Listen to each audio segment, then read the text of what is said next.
Good afternoon. It is early afternoon compared to when I normally shoot videos.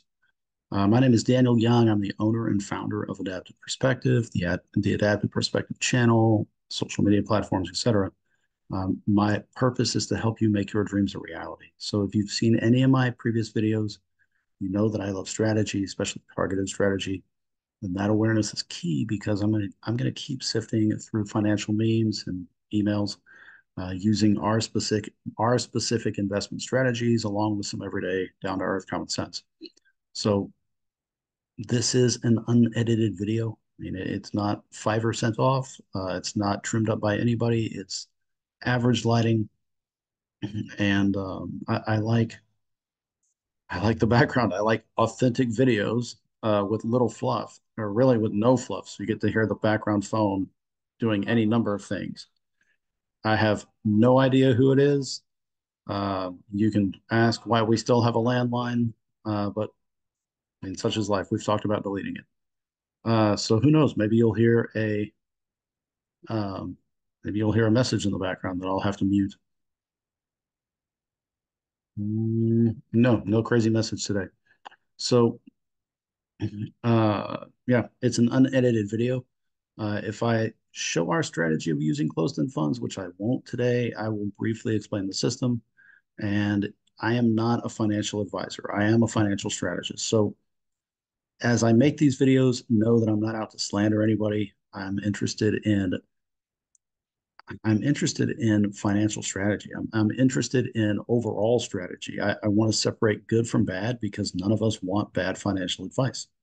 So let me share my screen.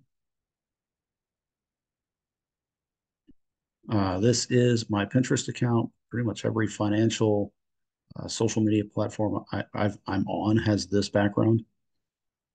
We're going to be on this board, which is on this tab. Um, this is what I've covered so far at the bottom. I mean, I started at the bottom. There's 504 memes. I think I have at least 12 more to add from my cell phone to here. It's the never-ending board, which is great because I'm using these financial memes plus emails plus a lot of other stuff I run into for these meme review videos. So it just means I have uh, ongoing fodder, ongoing things that I can talk about. So we're going to be on this one today, and it's off the Dave Ramsey site, which means it's trustworthy data, it's trustworthy intro, and it's pretty interesting. Um, all of us have credit scores, regardless of where you sit on the credit score pendulum or scale. This is what it's based on, and as you read it, none of it is based on what you make. It's not based, or we'll say directly, it's not based on what you make. It's not based on what's in your bank account. It's not even based on how much money you control, meaning your money, traditional job, your income comes in, you control it and track it with your budget, and then you end up with money at the end of the month. This score is not directly tied to any of that. It is indirectly tied to that process. It's based upon your history of debt, right? And how long you've been in debt and how well you have paid it off. So if you don't own a house, it's based on your credit history. Uh, if you own a house, you're going to be, and you make your monthly payments consistently, you're building a credit score just based on owning a house, that 30-year mortgage, and paying it off consistently every month. It's based on new debt. You have a mortgage, now you have a credit card. Doesn't matter if you charge $1 or $1,000 a month. It's based on how much money you're acquiring and also, or how much money you're putting on credit and how much money you're actually paying off. And it's based upon your overall types of debts, mortgage, credit card, etc. Right? Mortgage, credit card, auto loan, pick your form of debt. And none of it is directly based on what you have. Now it's indirectly based upon what you have because you have to be able to afford the credit. That's where if you have an Amazon credit, we have an Amazon credit card because we gain points based on what we buy. It's kind of like if we're going to be shopping on Amazon, we are, and we're going to be buying stuff on Amazon, we do. And we might as well have some type of inherent reward system for what we buy. It's generally 5% points or 5% cash back that stacks up on our account of what we buy. So we buy something, we get 5% back, sometimes 6% back. We buy something, uh, any number of things, and you get the credit back on your account. It sits there long enough and you use it. And so, I mean, you buy something on credit, you pay off the credit card. So and I do it by purchase. Some people will do it, by whatever payment at the end of the month. I like to pay off every single purchase so I know what's paid off. And the JP Morgan Chase keeps track of all those things so that, it'll be whether you buy something $60 or whether you buy something for $7, they'll be like, hey, do you really want to pay that $7? Because it's below your monthly payment. No, I want to pay everything back. So it makes it much easier for me to track in my budget. Sometimes I'll combine payments, sometimes, but I really like paying everything back individually because it makes it much easier to track in the budget to know what's paid off and what hasn't been paid off. But I digress. So you spend something and you pay it off. And you spend something and you pay it off, and you actually get a decent reward back for buying something on Amazon. Um,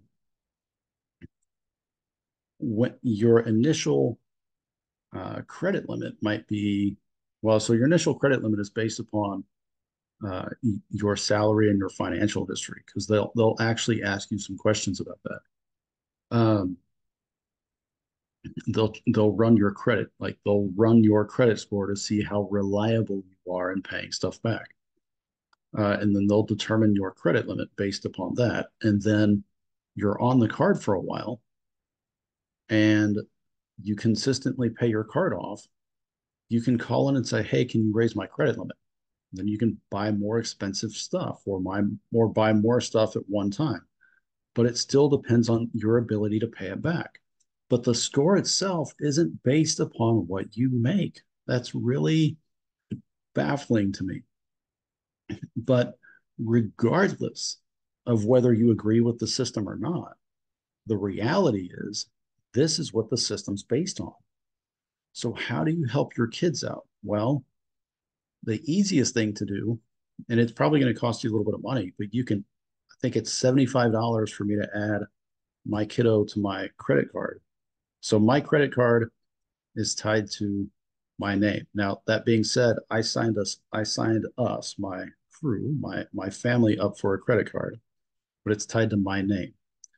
On that credit card, there are some perks, like they'll actually pay for your early check-in. You can sign up for early check-in status at the airport, and if you're with your family, you can early check in, but they can't. But if you want them to get the same access, like you can pay for it and they'll reimburse you. If you want to give them the same access and perks on early check-in, then I think it's $75 for every person added to your credit card, and it's a yearly fee, I think. We haven't looked into that. So the easiest way to give your kid a credit history is to add them to your credit card, not like every credit card, but add them to a credit card. And then as you spend money and pay it back, you're actually creating a credit profile for them, whether they realize it's there or not. But the other thing you can do is to teach your kid how to budget. If you pay your kid or kids an allowance every month, you can teach them how to save money off of that, but also how to spend the money on their different expenses. Now, our kid doesn't have a lot of external expenses at the moment, uh, but we can teach her how to use the money out of her allowance every month so that whether she has a credit card, which I think that's the biggest risk in sending your kid to college. I mean, there's a ton of risk in sending your kid to college. You're sending someone outside the nest and hoping you've prepared them well enough. And if they fail, pending the failure, you kind of share in the failure because you didn't prepare your kid for that, or maybe you didn't prepare them well enough for that. But the one of the bigger risks in college is you're sending this kid who may or may not know how, about money and asking them to now be responsible for money. And these credit card people line up outside the commons, or outside the cafeteria, and it's like, hey, get a free T-shirt, sign up for a credit card. Get a free T-shirt, sign up for a credit card. Get this fun stuff, sign up for a credit card, and boom, they sign up for two credit cards and start using it, and then realize they have to pay the money back. They're not helping themselves credit score wise. They're not helping themselves debt wise, and you're not helping them by teaching them how the system works. But if you can set them up early, teach them how the system works, teach them how to budget, teach them how to pay stuff off, right? You can actually give them a really good credit history so that when the time comes for them to make this really big monumental purchase for them, they have some type of credit history that's in decent shape. And then they take on this payment for whatever it is. Even if they pay it back, I'm going to buy a TV on credit and then just pay it all back. Great. But now they're actually adding positive things to their own credit history and not just yours. So, really short video overall. Uh, yeah, really short video overall. But there's more to this than meets the eye. I mean, this is how the system works. That's my point. This is how the system works. You have to teach your family how to exist inside the system. You can absolutely hate, disagree, and loathe this system. I do not like all of the system. But as of right now, that's the system we operate in. So Dave Ramsey will tell you debt is a bad thing, and I will disagree with him. But we are two people, and we can have two different opinions. Or I guess we can each have our own opinion upon the system and how to use it. We can end up with two different opinions, but that's okay because we're very different people. So your opinion on this matters. You can use the system how you want, but you need to teach your family, you need to teach your kids how the system works, and then also how you use the system, and not just your system. Like, you need to teach them how you use the system, you need to teach them how other people use the system, and give them a wealth of knowledge that, I mean, yes, you can still be like, this is what I think you should do, and you can see if they'll follow in your footsteps, but you should allow them to make the best informed decision for them in order to render an opinion, so that you can set them up well to then use the system for their advantage. So that's really my point. This is the system. Teach it, and teach multiple perspectives on it, right? But teach your kids, because they need to know. Because whether you like it or not, this is the debt system. This is the FICO system we're in, and they need to know how to be able to use this system for their advantage. So that's all I got. If you like the content, consider subscribing to my channel. Hit the like button. Head over to Facebook. Check out my group there called Navigate Your Finances. And as you captain your ship, you have to remember, so you captain your ship, you've got your crew, but your kids, you're raising captains. And if you don't give them any type of responsibility ever, if you don't teach them directly ever, it's really hard for your kids to become not good, but it's really hard for your kids to become successful, effective, knowledgeable, productive captains. You're raising kids and you're raising another generation of captains. Teach your kids so then they can take on the challenge and captain their own boat, and also come back and help you pilot your boat when you are too old to do so. So, yeah, that's all I got. Otherwise, I'll keep talking in circles. So, whatever you have for today, whatever you have for the week, I hope it goes well. Whatever your dreams are, make them happen. They will not happen on their own. Your dreams, can exist somewhere off in the distance. If you have no plan to reach them, you will not reach them. So you know where you are. Your dreams exist somewhere in the future, somewhere on the hazy horizon, right? Make them happen.